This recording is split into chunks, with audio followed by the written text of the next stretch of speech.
It's a great opportunity for my purification and also inspiring me to implement uh, these teachings more sincerely in my own life.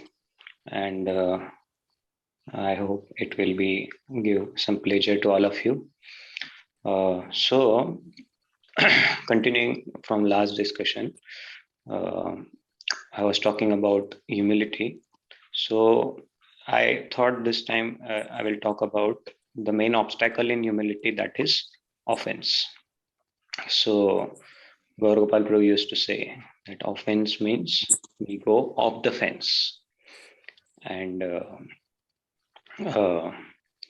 the definition of humility, I heard from His Grace Anand Vrindavan, he used to say, humility means to realize that we are hopeless and helpless without the mercy of the Krishna.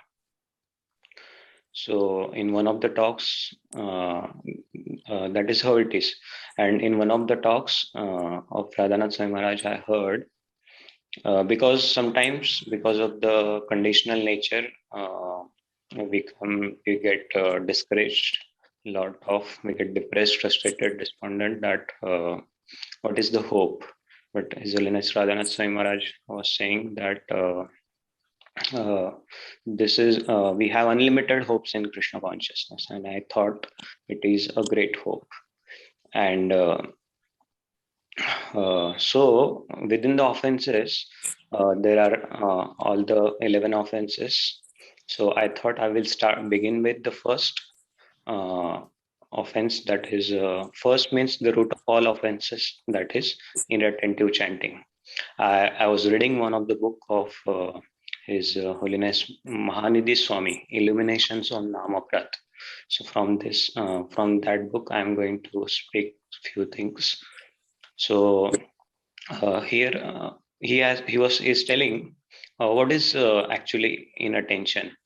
Inattention means actually attraction to other things, uh, attraction to other things. And what is the result of inattention? Result of inattention is that he has told there are three consequences of inattention. So firstly, what happens is we get into a type of illusion, and secondly that leads to craving for woman, prestige, wealth, power, and all those cheating tendencies. And that lastly leads to decrease in our taste for chanting. So these are the three consequences of inattention. So Srila Bhaktivinoda Thakur gives us three types of inattention, that is distraction. Three types of inattention. The first type within that is apathy. Apathy means it is called as audasinya in Sanskrit. So it means indifference to the holy name. Means we are not paying attention to the holy name, right? It means lack of interest, enthusiasm, and concern for the uh, chanting of the holy name. So here there is remedy given for this offense. That first remedy is we should observe.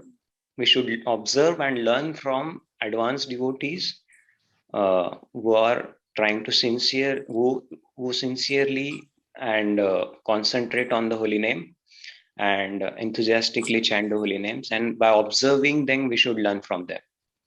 So this was the first remedy given. And second is, of course, chanting before the Tulsi helps. So this was the remedy for the first type of inattention, that is apathy. I heard one quote from Tamal Krishna Goswami Maharaj. He was saying, first we have to become conscious, then we can become Krishna conscious. So in chanting, to avoid inattention, we have to become conscious, and then we can gradually become Krishna conscious. So once I would ask one of the senior devotees that how we observe the devotees who enthusiastically chant. So, but how we ourselves implement it, how to be enthusiastic.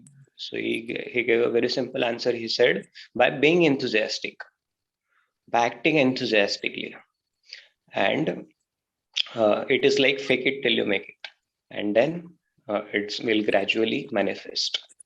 Then the second type of inattention is laziness. It is called as jadya in Sanskrit. So it is the quality of being unwilling to chant sincerely and unwilling to use our energy for chanting. So there are remedies for this also. Uh, what happens in this stage? We are chanting with dull mind. We take a break in the middle of the chanting, or we interrupt the chanting for taking some rest or something. So it comes in that category. We are not carefully pronouncing the holy names. So what is the remedy for this? Is again associate with Vaishnavas who don't waste time. So this is the simple remedy given for this. And by following their footstep, we will receive the mercy of the holy name in gradually in due course of time. And third type of inattentive chanting is called as distraction, that is vikshepa. So when this distraction, what does exactly it means? It means that we allow our mind to wander to the sense objects. Sometimes we don't realize when our mind wanders, but when we realize that it is wandering and we still allow it to wander, then that time we are not hearing the holy name at all. So this type of inattentive chanting is called as uh, we say distraction, that is vikshepa. So here it is a wonderful remedy given by Srila Bhaktivinoda Thakur on this. He is saying it may sound something uh, interesting that he said by observing and following the festivals like Janmashtami, Ramnavami, and all those appearance days of the Lords, and appearance and disappearance days of the Acharyas, this thing can be taken care of slowly, slowly, and gradually. And second remedy given is we have to pray for the Krishna's mercy. We have to plead to Krishna. We have to beg for his mercy. That Lord, I'm not able to concentrate on my chanting. You please help me. You please help me. Because otherwise, what is the hope for us? Uh, and then yes. So after discussing all these three, these were a distraction, means we are attracted to other things. Then Maharaji was discussing one point called as reality of attraction. So we are attracted to other things, means distraction. So how do we get attracted to Krishna? So Krishna is enchanting, he is all attractive, right? So when whom does actually Krishna attract? He attracts example is given of a magnet attracts only iron and not the wood or something other things. Like that, Krishna attracts only the servitors who are willing to love him, serve him, and please him and worship him. So but when will Krishna really attract? Like uh, we become impatient, right? So when will Krishna really attract? So you're saying that there is no hard and fast thing. uh, it's a gradual process.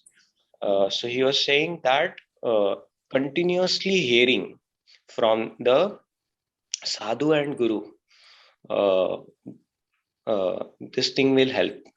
More we hear, more we get rid of our enjoy tendency, and slowly slowly Krishna will help uh, if we try to chant sincerely. And so this was the reality of attraction. And I heard this one scientific law is there, which is discussed in many of the motivational seminars. It is called as law of attraction. So I was hearing one talk of Namita Purohit Mataji on this law of attraction. So she was saying that what is this law in scientific? This is scientifically proven, and she showed us the experiment also what it is actually. She said our thoughts impact the matter. How we think impact the matter around us. So if we are going to have positive thoughts, and for that matter Krishna conscious thoughts, it is going to affect things around us in that way. So actually this is more of a consciousness thing. What is consciousness?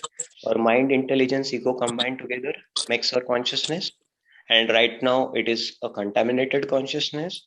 So we can purify this by uh, focusing with feelings of devotion while chanting, and when the time other than chanting, when we are doing other services, we can use this law of attraction that and it manifests. This is what scientifically proven.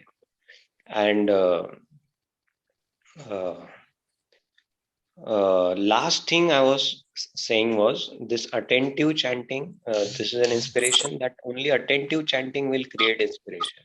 And I will end with this last point that once someone asked Srila Prabhupada that our foolish mind is not able to concentrate and it has focus. It has focus in so many other worldly thoughts. So how can we? What is the hope for us? So Prabhupada said you keep chanting.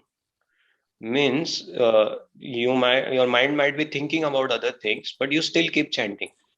Like it is Maya is dragging us away from Krishna consciousness. So you fight and you drag Maya away. So this fight will go on, and eventually we will be able to conquer. This Maya will go away. So thank you very much. Hare Krishna.